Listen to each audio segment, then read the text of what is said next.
Hello, very good evening to all of you. Yes, today we start our new chapter, that is chapter number 10, Biotechnology, Principles and Process.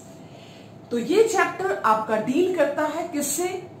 आज तक की जितनी भी studies आपने करी है नेचुरल फिनोमेना को पहचानने की, अंडरस्टैंड करने की, उन सारी स्टडी को यूज आप किसके लिए करोगे? अपने बेनिफिट के लिए, अपने एनवायरमेंट के बेनिफिट के लिए. That is known as the biotechnology. तो मेन पर्पस जो है हमारा कि हम जो स्टडी करते हुए आ रहे हैं जीन्स की, सेल की, ह्यूमन फिजियोलॉजी की, ये सारी स्टडी हम क्या कर दें, किसके लिए कर दें? ह्यूमन डेवलपमेंट के लिए कर दें, ह्यूमन एनवायरनमेंट को इंप्रूव करने के लिए कर दें. तो इस तरह की जो ब्रांचेस जो हैं वो क्या कहलाती है? बायोटेक्नोलॉजी. सो बायोटेक्नोलॉजी के अंदर आप क्या कर रहे हो? जितने भी नेचुरल फिनोमिना हो आप अपने लिए यूज कर रहे हो. फॉर एग्जाम्पल हम बायोटेक्नोलॉजी का एग्जाम्पल लें. बायोटेक्नोलॉजी बेसिकली क्या होता है? Gene cloning, that is the genetic engineering. अब इसके अंदर आप क्या देखते हो कि आप जीन को वापस रिकम्बाइन करते हो. यही प्रोसेस होता है रिकॉम्बिनेंट डीएनए टेक्नोलॉजी के अंदर, जीन को रिकम्बाइन करते हो. तो भाई ये प्रोसेस तो नेचुरल फिनोमिना में भी चलता है. कौन सी स्टेज में चलता है? सेक्सुअल रिप्रोडक्शन में चलता है. सेक्सुअल रिप्रोडक्शन के कौन से फेज में चलता है? मियोसिस में चलता है. मियोसिस के कौन से फेज में चलता है? प्रोफेज फर्स्ट में. तो आपने क्या करा?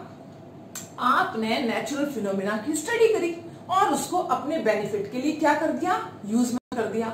आपने इस तरह से रिकॉम्बिनेंट डीएनए बनाए. उस रिकॉम्बिनेंट डीएनए से आप वैक्सीन बना रहे हो, एंटीबायोटिक्स बना रहे हो, आप प्लांट की जीन को इंप्रूव कर रहे हो, उनको डिजीज रेजिस्टेंस बना रहे हो, उनको हाई यील्डिंग वैरायटी बना रहे हो. ये सब क्या है? That is the biotechnology. आप अपने लिए अपने जितने भी नेचुरल फिनोमेना के जो अप्रोच है उसको आप उस पर्टिकुलर ह्यूमन डेवलपमेंट के अंदर डाल रहे हो. इसी तरह की ब्रांच को हम क्या कहते हैं? Biotechnology. So let start with the chapter. Okay, तो आपकी एनसीईआरटी फर्स्ट इंट्रो के अंदर इस चीज को कहती है कि the approach of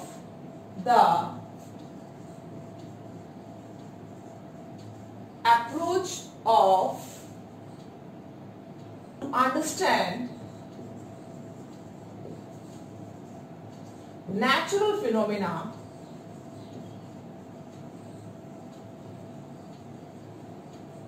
for the development of human being, that is anthropocentric, is anthropocentric. तो आप ये देखिए सारी टेक्नोलॉजी अल्टीमेटली, जैसे अपन कहते हैं सारी नदियों का पानी समुद्र में गिर रहा है, तो अल्टीमेटली जितने भी नेचुरल फिनोमेना की आप स्टडी करते आ रहे हो वो सब आपने झोंक दी है. किसके लिए? ह्यूमन डेवलपमेंट के लिए, ह्यूमन एनवायरमेंट के डेवलपमेंट के लिए. यही अप्रोच जो एंथ्रोपोसेंट्रिक है किससे डील करती है? Deals with the branch of biology which is known as the biotechnology.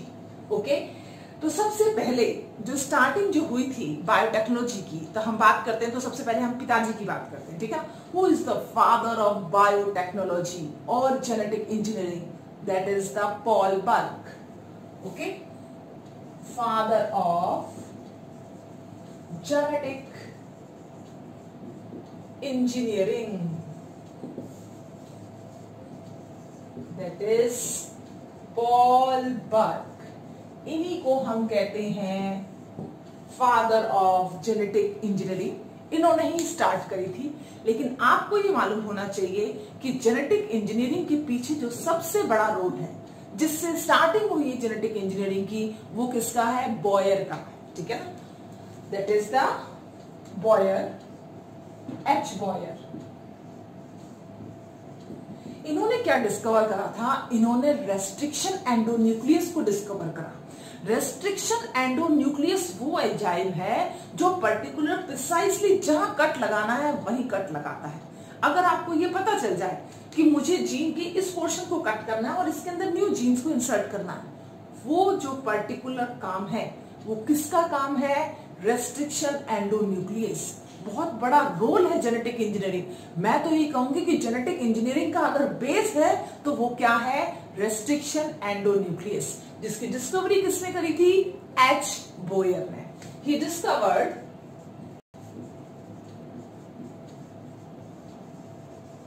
Restriction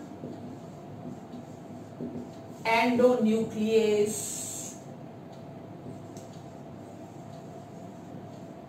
enzyme. अभी हम सिर्फ नाम ही लेंगे, बाकी पूरा नहीं करेंगे इसको। टूल्स एंड टेक्नोलॉजी के अंदर पूरा एक बहुत बड़ा टूल जो पूरा एक चैप्टर करता है, that is the restriction endonuclease enzyme. तो उसकी स्टडी हम बाद में करेंगे। अभी आप फिलहाल इतना याद रखिए कि बोयर का जो कंट्रीब्यूशन है जेनेटिक इंजीनियरिंग के अंदर, बहुत बड़ा कंट्रीब्यूशन है, just because of the enzyme restriction endonuclease. Okay, एक और साइंटिस्ट है, that is the Cohen. Cohen ने क्या करा? कोहेन ने प्लाज्मिड आप लोग जानते होंगे, जैसे अपना इकोलाई है, ठीक है ना, ये बैक्टीरिया है अपना इकोलाई। इकोलाई का खुद का क्रोमोसोम तो है, न्यूक्लियोइड जिसे आप कहते हो, लेकिन इसके साथ में एक एक्स्ट्रा क्रोमोसोमल जेनेटिक मटेरियल पाया जाता है, जिसको हम क्या कहते हैं? प्लाज्मिड। ठीक है ना, यही वो प्लाज्मिड है जिसके अंदर हमने शुरुआत में जितनी भी जीन्स जो थी इसके अंदर इंसर्ट कर करके और हमने आगे ट्रांसफर करी। तो एक वेक्टर की तरह इन्होंने क्या करा था? काम। इस चीज को डिस्कवर करने वाले पहले साइंटिस्ट कौन थे? That is the Cohen. तो आप ये मानिए, बोयर और कोहेन के बगैर बायोटेक्नोलॉजी पॉसिबल ही नहीं है। तो सबसे बड़ा कंट्रीब्यूशन जो आपको देखना है वो किसका है? एक तो बोयर का, क्योंकि अगर ये नहीं बताते कि molecular scissor restriction endonuclease enzyme है, तो शायद आज बायोटेक्नोलॉजी हमारे बीच ना होती। ठीक है, अगर कोहेन ये नहीं बताता कि यस प्लाज्मिड जो है वो हेल्प करता है जेनेटिक मटेरियल को ट्रांसफर करने में, ठीक है ना, तो और किस तरह से प्लाज्मिड क्या करेगा? एक्स्ट्रा क्रोमोसोमल जेनेटिक मटेरियल है, लेकिन उसका कोई भी ज्यादा या कोई रोल है ही नहीं किसके अंदर? इकोलाई। आप इसको निकाल लो, कोई फर्क नहीं पड़ेगा, इकोलाई वैसे ही काम करेगा जैसे नॉर्मल फंक्शन कर रहा है। ठीक है ना, तो प्लाज्मिड के रोल को पहचानने का काम किसने करा था? कोहेन ने। तो इन दोनों का बहुत बड़ा वास्ट कंट्रीब्यूशन है किसके अंदर? Biotechnology, that is the genetic engineering. ठीक है ना, डिस्कवर्ड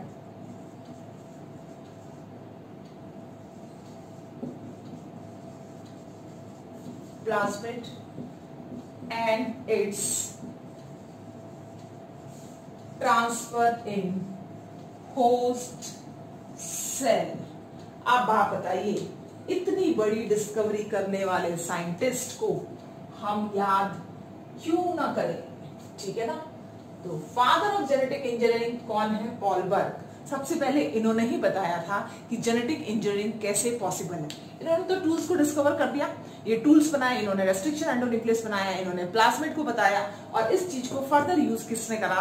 पॉल बर्ग ने करा था। ठीक है ना, प्रैक्टिकल यूसेज की बात अगर हम करते हैं तो वो किसकी है? पॉल बर्ग की। इसी वजह से हम इनको क्या कहते हैं? Father of genetic engineering. Okay बेटा, now come to the definition of the biotechnology. So what is biotechnology? Biotechnology is controlled use of living organism for the benefit of the human being, और controlled use of microbes, क्योंकि जितने भी हैं mostly सारे microbes ही हैं। ठीक है ना, बहुत कम सेल्स हैं जो आप दूसरे वाले यूज में लेते हो। जितने भी बायोटेक्नोलॉजी के अंदर आप यूज में ले रहे हो material, that is mostly microbes. सबसे ज्यादा कंट्रीब्यूशन किसका होता है? माइक्रोब्स का। इसलिए हम इसकी डेफिनेशन को क्या लिखते हैं? That is controlled use of microbes for the benefit of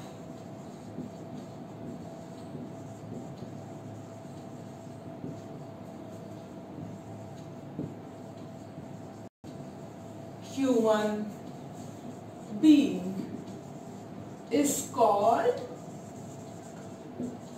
biotechnology. BT लिखेंगे हम इसको, ठीक है ना, अब हम इसको सिर्फ बीटी से ही लिखेंगे। ठीक है, या फिर आप इसको कह सकते हैं controlled use of living organism, क्योंकि बायो है तो लिविंग ऑर्गेनिज्म तो अपने आप ऑटोमेटिकली आ गया। Living organism for human health and its environment. Environment बेटा okay is known as biotechnology, इसी को बायोटेक्नोलॉजी कहेंगे, ठीक है। तो आपके दिमाग में ये कॉन्सेप्ट क्लियर होना चाहिए। हम कंट्रोल यूज कर रहे हैं माइक्रोब्स का अपने बेनिफिट के लिए, उनको बर्बाद नहीं कर रहे हैं, आप उनका एक लिमिटेड यूज करोगे, ठीक है ना। उनका डेंजरस यूज आपको नहीं करना है, कंट्रोल यूज की बात करी है, that is known as the biotechnology. या फिर मैं ये कह दूं control use of living organism, क्योंकि इसके अंदर क्या आता है, लिविंग ऑर्गेनिज्म के साथ साथ में अब इसके अंदर सिर्फ जेनेटिक मटेरियल आ रहा है, या फिर मैं कह दूं मॉलिक्यूलर एनालॉग आ रहा है, आरएनए का छोटा सा पार्ट आ रहा है या प्रोटीन का छोटा सा पार्ट आ रहा है। तो अब यूरोपियन फेडरेशन ऑफ बायोटेक्नोलॉजी ने जो है एक अलग से डेफिनेशन दी है किसकी, बीटी की, बायोटेक्नोलॉजी की। तो European federation of biotechnology defines biotechnology. Okay, तो इसको हम नेक्स्ट स्लाइड में लेते हैं। ओके बेटा, yes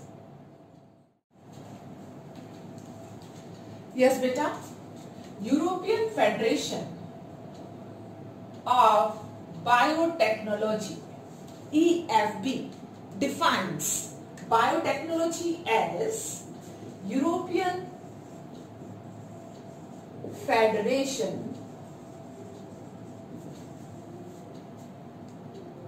of Biotechnology has given definition of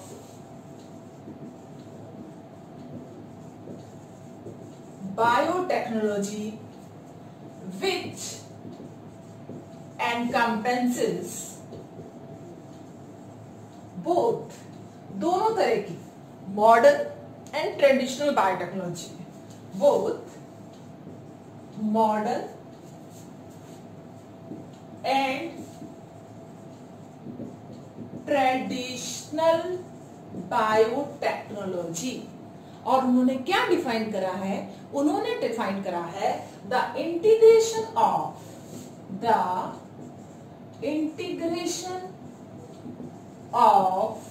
natural science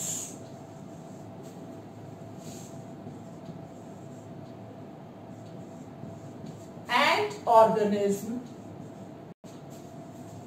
जो भी नेचुरल साइंस है and organism,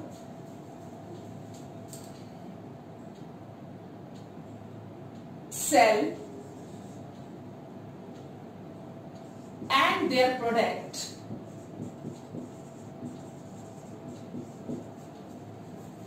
natural science and organism, cell and their product, और की जगह आप लिख सकते हो molecular analog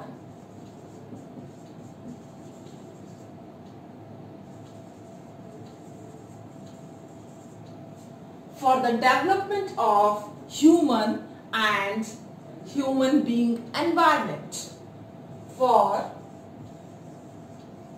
development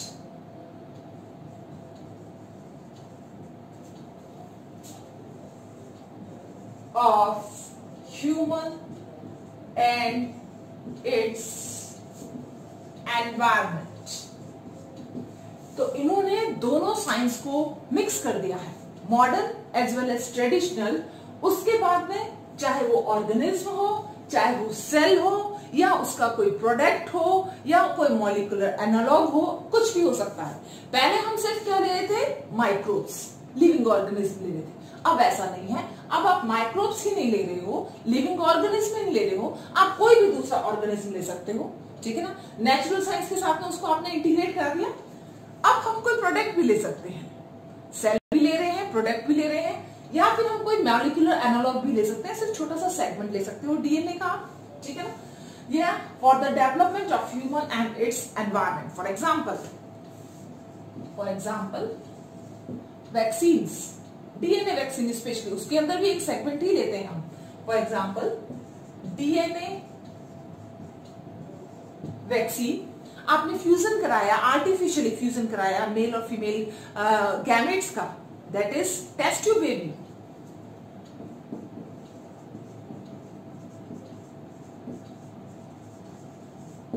आप जो है क्या कहते हैं फॉर्मेशन करते हो किसी एंटीबायोटिक्स का by the help of the this microbes, that is also biotechnology.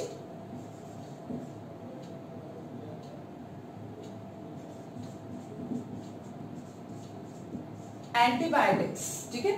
इसके अलावा जो भी आप टेक्नोलॉजी डेवलप करते हो डिजीज एनालिसिस के लिए, ठीक है ना, जैसे टेक्निक्स हैं, डिफरेंट टेक्निक्स लाइक एलाइजा, रिया, ये सब जो टेक्निक्स हैं उनको आप यूज में ले रहे हो। रिया वो वाली रिया नहीं है, रिया दूसरी है, that is the radio immuno acid, ठीक है ना।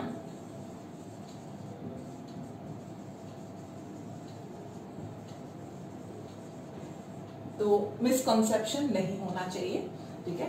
एलाइजा भी हम पढ़ेंगे, एंजाइम लिंक्ड इम्यूनो सॉल्वेंट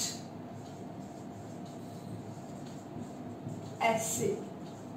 तो आपने टेक्नोलॉजी बनाई है किसके लिए? डिजीज एनालिसिस के लिए, ठीक है ना। आपने क्या करा है? एंटीबायोटिक्स बनाई है, आपने टेस्ट ट्यूब बेबी बनाया है, आपने डीएनए वैक्सीन बनाया है। किसके मिक्सचर से? Integration of natural science, organism, cell, their product, molecular analog, इन सब को ही आप क्या कहते हो? बायोटेक्नोलॉजी। तो बायोटेक्नोलॉजी की अगर डेफिनेशन आती है, so you have to write this one. European federation of Biotechnology ने डिफाइन करा है बायोटेक्नोलॉजी को, वही आप डिफाइन करेंगे। Clear?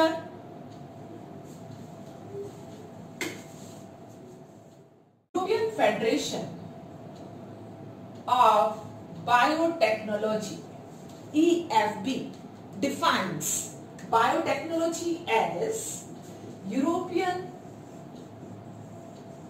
Federation of Biotechnology has given definition of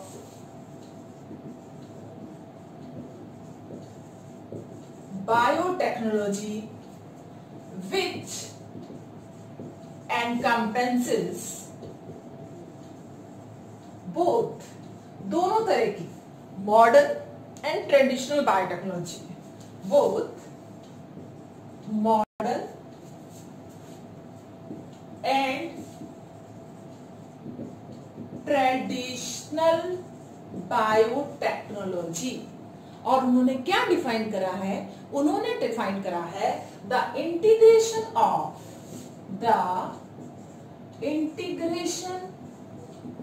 of natural science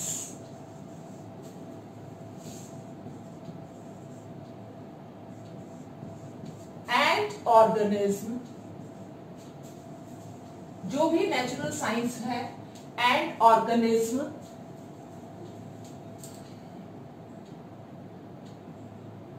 cell and their product,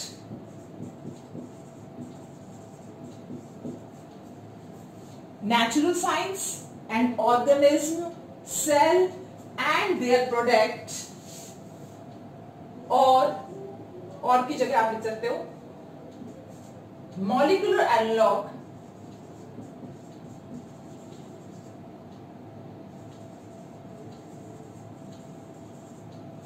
for the development of human and human being environment, for development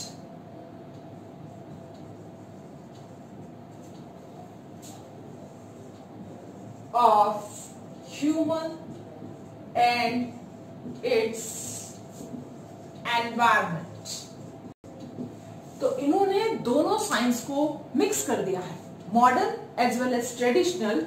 उसके बाद में चाहे वो ऑर्गेनिज्म हो, चाहे वो सेल हो, या उसका कोई प्रोडक्ट हो, या कोई मॉलिक्यूलर एनालॉग हो, कुछ भी हो सकता है।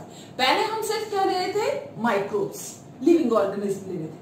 अब ऐसा नहीं है, अब आप माइक्रोब्स ही नहीं ले रहे हो, लिविंग ऑर्गेनिज्म नहीं ले रहे हो, आप कोई भी दूसरा ऑर्गेनिज्म ले सकते हो, ठीक है ना। नेचुरल साइंस के साथ में उसको आपने इंटीग्रेट कर दिया। अब हम कोई प्रोडक्ट भी ले सकते हैं, सेल भी ले रहे हैं, प्रोडक्ट भी ले रहे हैं, या फिर हम कोई मॉलिक्यूलर एनालॉग भी ले सकते हैं, सिर्फ छोटा सा सेगमेंट ले सकते हो डीएनए का, ठीक है ना। या for the development of human and its environment, for example vaccines, DNA vaccine specially, उसके अंदर भी एक सेगमेंट ही लेते हैं हम। फॉर एग्जाम्पल डीएनए वैक्सीन, आपने फ्यूजन कराया, आर्टिफिशियली फ्यूजन कराया मेल और फीमेल गैमेट्स का, that is test tube baby.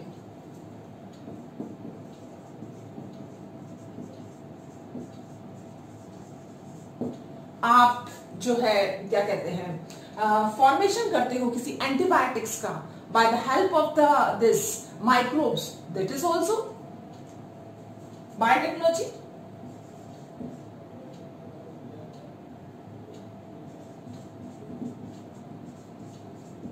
Antibiotics, ठीक है। इसके अलावा जो भी आप टेक्नोलॉजी डेवलप करते हो डिजीज एनालिसिस के लिए, ठीक है ना, जैसे टेक्निक्स हैं, डिफरेंट टेक्निक्स लाइक एलाइजा, रिया, ये सब जो टेक्निक्स हैं उनको आप यूज में ले रहे हो। रिया वो वाले रिया नहीं है, रिया दूसरी है, that is the radio immuno acid, ठीक है ना।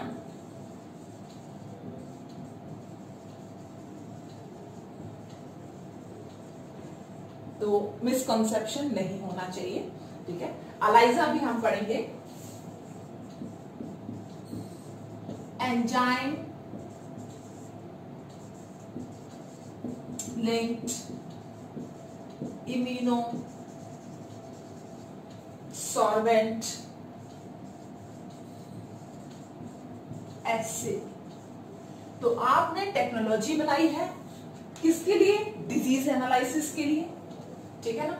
आपने क्या करा है? एंटीबायोटिक्स बनाई है, आपने टेस्ट ट्यूब बेबी बनाया है, आपने डीएनए वैक्सीन बनाया है। किसके मिक्सचर से?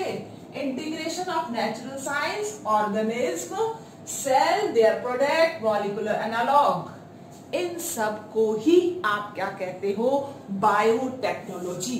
तो बायोटेक्नोलॉजी की अगर डेफिनेशन आती है, so you have to write this one. European federation of Biotechnology ने डिफाइन करा है बायोटेक्नोलॉजी को, वही आप डिफाइन करेंगे। क्लियर? यस बेटा। तो यूरोपियन फेडरेशन ऑफ बायोटेक्नोलॉजी दोनों पर एम्फेसिस कर रहा है, ट्रेडिशनल बायोटेक्नोलॉजी पे भी एम्फेसिस कर रहा है और मॉडर्न बायोटेक्नोलॉजी पर भी एम्फेसिस कर रहा है। तो हम दोनों को ही लेंगे। First is the traditional biotechnology and second one is the modern biotechnology. अब आप देखिए, ये तो बहुत सदियों से चला आ रहा है, ठीक है ना। It has been from many centuries, it has been from many centuries। तो सदियों पुराना कौन है? आपका ट्रेडिशनल बायोटेक्नोलॉजी। फर्मेंटेशन तो इतना पुराना है कि जब स्टार्टिंग हुई थी ह्यूमन बीइंग की, इवॉल्वमेंट हुआ था, तो उस समय गोरिल्ला और ये जो आपके जो है गिबन्स वगैरह जो है, इनको भी टेस्ट मालूम है। चिंपांजी और गोरिल्ला को भी टेस्ट मालूम है कि फर्मेंटेशन का टेस्ट कैसा होता है, ठीक है ना। वो सड़े हुए फ्रूट्स खाते हैं because they know the nutritional value of the fermentation. तो ये तो बहुत पुराना है, हम कब से यूज में लेते आ रहे हैं फर्मेंटेशन वाला प्रोसेस, ठीक है ना। That is very old. But this one modern biotechnology, it is from 1970s, from 1970s, जब डिस्कवरी हुई थी रिकॉम्बिनेंट डीएनए टेक्नोलॉजी की, ठीक है ना। वहीं से स्टार्टिंग होती है किसकी? दैट इज मॉडर्न बायोटेक्नोलॉजी को। मॉडर्न बायोटेक्नोलॉजी को आप क्या कह सकते हो? जेनेटिक रिकॉम्बिनेशन कह सकते हो। आप इसको जीन क्लोनिंग भी कह सकते हो, ठीक है ना। तो मॉडर्न बायोटेक्नोलॉजी को आप जीन क्लोनिंग कह सकते हैं, ठीक है ना। रिकॉम्बिनेंट डीएनए टेक्नोलॉजी भी कह सकते हो, RDT, this is also known as rDNA technology, RDT. Okay, so genetic recombination ये भी आप कह सकते हैं, ट्रेडिशनल बायोटेक्नोलॉजी। यस, अब आ जाइए ट्रेडिशनल बायोटेक्नोलॉजी के अंदर। ट्रेडिशनल बायोटेक्नोलॉजी का यूज काफी पुराना है, ठीक है, ये हम जानते हैं क्योंकि इसका नाम ही क्या है, ट्रेडिशनल। अब आप देखिए, इसके अंदर हम सिर्फ माइक्रोब्स की नेचुरल कैपेबिलिटी जो है उसको यूज में ले रहे हैं। अगर लैक्टोबैसिलस है तो वो लैक्टिक एसिड बना रहा है, आपने क्या करा, उसकी नेचुरल कैपेसिटी जो थी, कैपेबिलिटी जो थी, आपने उसको यूज करा। आपने उसके जीनोम को तो यूज नहीं करा ना, आपने पूरा का पूरा लैक्टोबैसिलस लिया, उसने आपके लैक्टोज शुगर को किसमें चेंज कर दिया, लैक्टिक एसिड के अंदर। So this is the natural capability of microbes. So you are using natural capability of microbes in traditional biotechnology. Use natural capability of microbes. लेकिन मॉडर्न बायोटेक्नोलॉजी में ऐसा नहीं है। मॉडर्न बायोटेक्नोलॉजी में आपने क्या करा, आपने इसकी जेनेटिक मेकअप को क्या करा, चेंज करा, इसको रिकॉम्बाइन कराया और फिर आपने इसको क्या लिया है, यूज में लिया है। तो आप नेचुरल कैपेबिलिटी यूज नहीं कर रहे हो, आप आर्टिफिशियली क्या कर रहे हो, उसके अंदर दूसरी जीन को इंसर्ट कर रहे हो और उसके प्रोडक्ट को आप यूज में ले रहे हो, ठीक है ना। So that is not a natural capability, that is an science which uses the power of recombination, ठीक है। So here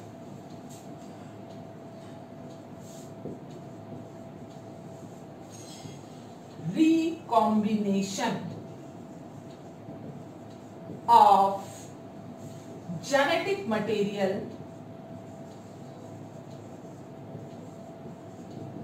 will take place, not natural capability। आपने उसकी नेचुरल कैपेबिलिटी को चेंज नहीं करा, आपने उसके जीन को ही मॉडिफाइड कर दिया, ठीक है। So you change the genetic material, you modified the gene of particular organism. Yes, तो आप इसको क्या कहोगे, आप इसको साइंस कहोगे? नहीं, ये साइंस नहीं है, ये तो एक आर्ट है, ये तो कला है भाई, ठीक है ना। फर्मेंटेशन हुआ, एक नॉन न्यूट्रिटिव सब्सटेंस जो है, शुगर जो है, वो किस में चेंज हो गई है, अल्कोहल के अंदर। तो ये क्या है, एक आर्ट है, ठीक है। It is not in science. आपने कोई मैनिपुलेशन नहीं करा, आप एसिटिक एसिड बना रहे हो, आप विनेगर बना रहे हो, आप क्या कर रहे हो, एक आर्ट को यूज ले रहे हो। किसकी आर्ट, माइक्रोब की आर्ट। आप पहचानते हो उसकी आर्ट, आपने उस आर्ट को यूज में लिया है। सो this is an art, not in science.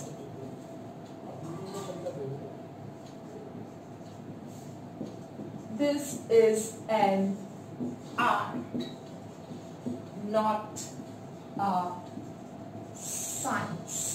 Science में आप प्रैक्टिकल कर रहे हो, आप देखते हो कि उसके अंदर क्या क्या चेंज हो रहा है। आपने नेचुरल फिनोमिना को यूज में लिया है for the development of the human product, ठीक है ना। तो ह्यूमन प्रोडक्ट के अच्छे से अच्छे उसको क्या कहते हैं, ह्यूमन बीइंग की कैपेसिटी को इंप्रूव करने के लिए आपने इसको यूज में लिया है। सो दिस इज एन साइंस।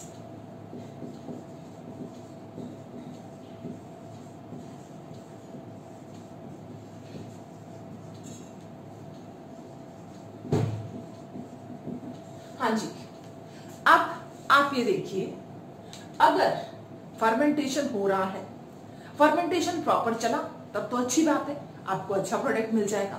लेकिन अगर फर्मेंटेशन प्रॉपर नहीं चला, जरा सा भी चेंज हो गया, तो आपको अनडिजायरेबल टॉक्सिक सब्सटेंस को भी क्या करना पड़ेगा, लेना पड़ेगा, ठीक है। जैसे 13% पर भी सैक्रोमाइसिस क्रिवाइसी बहुत अच्छा अल्कोहल बनाती है, लेकिन जैसे ही उसका अल्कोहल की क्वांटिटी इंक्रीज हो गई 13%, वही क्या हो जाएगा, टॉक्सिक हो जाएगा। तो यहाँ पर आप देखेंगे कि डिजायरेबल के साथ साथ में अनडिजायरेबल जीन्स जो है वो भी क्या कर रही है, इसमें कल्चर कर रही है और अपना प्रोडक्ट बना रही है, ठीक है। आप अलग नहीं कर पा रहे हो किसको, उसके टॉक्सिक इफेक्ट को और उसके नेचुरल फिनोमिना जो आपने उसको प्रोसेस को जो काम में लिया है, ठीक है ना। तो यहाँ पर डिजायरेबल प्रोडक्ट के साथ साथ में आपको अनडिजायरेबल प्रोडक्ट भी मिलते हैं just because of undesirable genes. Clear? So here undesirable gene of living organism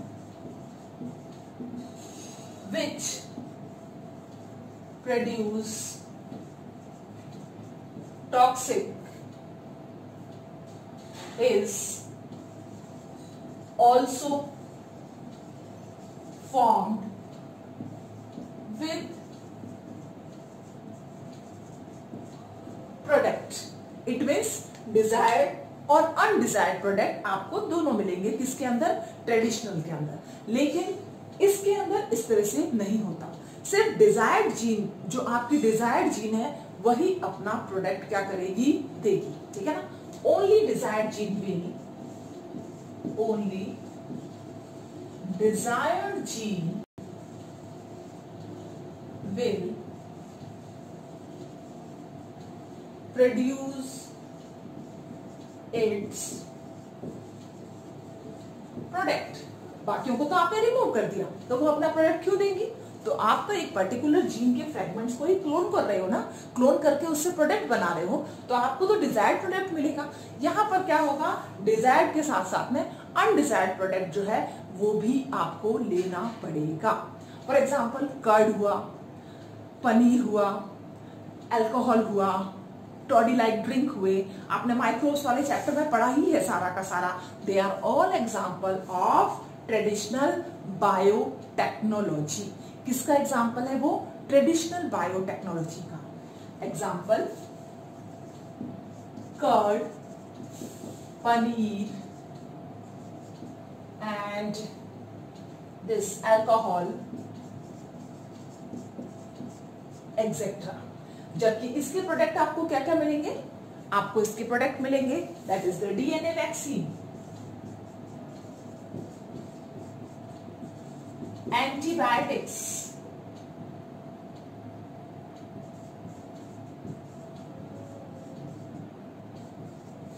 ठीक है ना?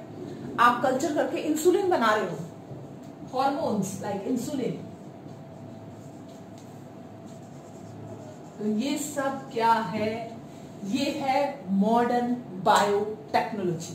तो आपको डिफरेंशिएशन मालूम होना चाहिए कि ट्रेडिशनल में क्या है और मॉडर्न में क्या है. ट्रेडिशनल में आप सिर्फ और सिर्फ नेचुरल कैपेबिलिटी ऑफ माइक्रोब्स को क्या करते हो? यूज में लेते हो. यहाँ पर आप नेचुरल कैपेबिलिटी को यूज में नहीं ले रहे हो, उसके जीन को मॉडिफाई कर रहे हो.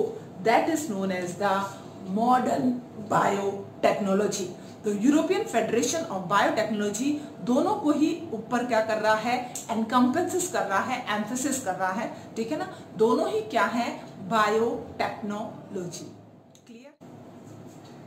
Yes, the two important events that gave birth to the biotechnology are two important events that gave birth to biotechnology are: number one, genetic engineering.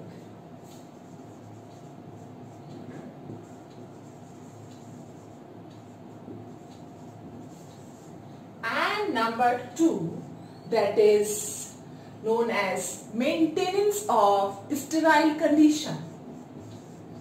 Maintenance of sterile condition. इन दोनों की वजह से ही क्या हुआ है? बायोटेक्नोलॉजी का जन्म हुआ है. ठीक है? तो जेनेटिक इंजीनियरिंग क्या बताता है? Genetic engineering means change the chemistry of the gene. आप जीन की केमिस्ट्री को ही चेंज कर दो, आप उसको क्या बना दो? रिकॉम्बिनेंट बना दो. पहला काम ये क्या करेगी? Change the chemistry of gene. कैसे करोगे आप? By recombination. By recombination. आपने जीन ली, जीन को कट करा, उसके अंदर दूसरी जीन को इंट्रोड्यूस कर दिया. आपने क्या कर दिया? केमिस्ट्री ऑफ द जीन को चेंज कर दिया. अब ये जो है इसको आप किसी होस्ट के अंदर डालोगे. ठीक है ना? Transfer it in some host organism. Transfer this recombinant gene in host organism. जब आप किसी दूसरे होस्ट ऑर्गेनिज्म के अंदर डालते हो तो हम इसको क्या कहते हैं? That is known as the transfer of genetic material. आपने इसको किसी दूसरे होस्ट के अंदर डाल दिया, that is known as genetic transfer. आप इसको एक नाम दे सकते हैं, जेनेटिक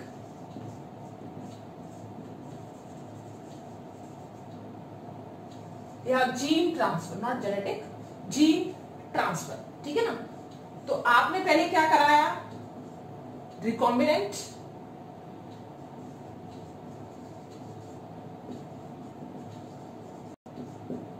फॉर्म रिकॉम्बिनेंट। तो सबसे पहले आपने रिकॉम्बिनेंट बनाया, फिर आपने उस जीन का ट्रांसफर कराया। अब वो जो जीन आपने ट्रांसफर कराई है होस्ट के अंदर, उसकी आप क्या करोगे?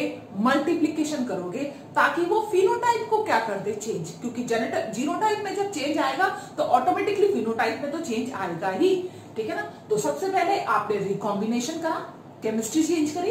केमिस्ट्री चेंज करने के बाद आपने उसको होस्ट ऑर्गेनिज्म के अंदर डाला, फिर आप उसको होस्ट ऑर्गेनिज्म के अंदर क्लोन कर रहे हो, that is known as the gene cloning. और आप साथ में क्या कर रहे हो? Alter the phenotype of the host. Okay, clone the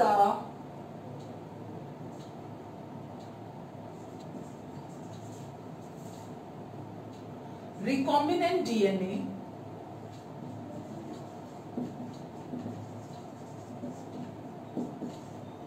DNA RNA कुछ भी ले सकते हैं। Clone the recombinant DNA in host organism. इसी को आप जीन क्लोनिंग भी कहते हैं, इसी को हम जीन क्लोनिंग कहते हैं, ठीक है ना। Which alter the phenotype, which alter the phenotype of host organism, host organism। तो आपने सबसे पहले क्या करा है? चेंज करी है केमिस्ट्री, उसके बाद में आपने जीन का ट्रांसफर कराया होस्ट में, अब उसके आपने जीन क्लोनिंग कराई है और आपने क्या कर दिया है? अल्टर कर दिया है किसको? फिनोटाइप को।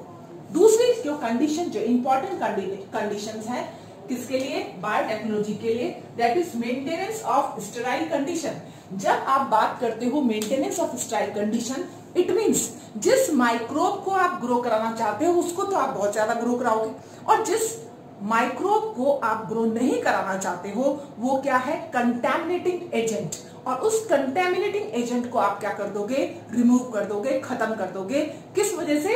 स्टेरिलिटी की वजह से। स्टेरिलाइजेशन मींस क्या होता है बेटा? Free of microbe. What is sterile? Sterile means free of microbes. So you make the conditions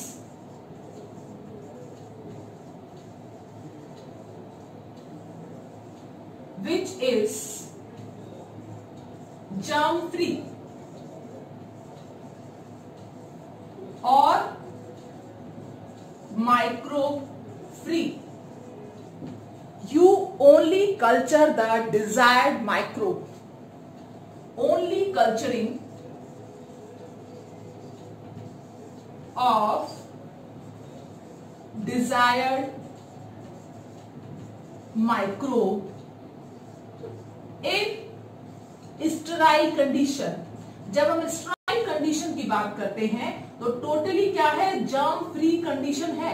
इस तरह की कंडीशन आपको किसमें मिलेगी? कल्चर रूम में। कल्चर रूम के अंदर जो वेल जिस पे आप कल्चर करोगे आप उसको स्टेरिलाइज अल्कोहल से वॉश करोगे। जितने भी आप इक्विपमेंट यूज करोगे वो सारे के सारे ऑटोक्लेव्ड होंगे। 120 डिग्री सेंटीग्रेड पर 15 मिनट तक आपने उसकी क्या करी है? ऑटोक्लेविंग करी है। उसके बाद में आप उसको क्या कर रहे हो? यूज कर रहे हो। तो कंटेमिनेशन क्या होना चाहिए? जीरो। सबसे पहला हमारा टारगेट है जीरो कंटेमिनेशन।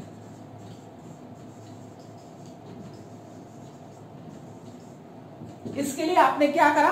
इसके लिए एक छोटा सा बेंच भी होता है जिसको हम लैमिनार एयर फ्लो भी कहते हैं, या फिर आपका कल्चर रूम पूरा का पूरा क्या होना चाहिए? स्टेरिलाइज। ठीक है ना। तो हम इसके लिए क्या यूज कर सकते हैं, एक तो यूज कर सकते हो आप लैमिनार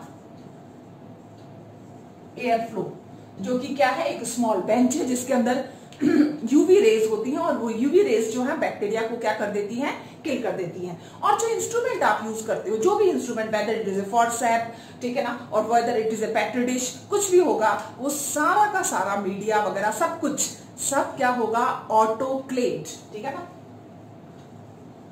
ऑटोक्लेव्ड इंस्ट्रूमेंट। ऑटोक्लेव का मतलब आपको मालूम होना चाहिए, ऑटोक्लेव का मतलब होता है 120 डिग्री सेंटीग्रेड पर उसको आप क्या करोगे, गर्म करोगे, हीट करोगे फॉर 15 to 20 मिनट्स, ठीक है ना। तो ऑटोक्लेव मतलब 120 degree centigrade for 15 to 20 minutes. तो इस तरह की स्टाइल कंडीशन अगर आप रखते हो तभी आप जेनेटिक इंजीनियरिंग जो है वो पॉसिबल है।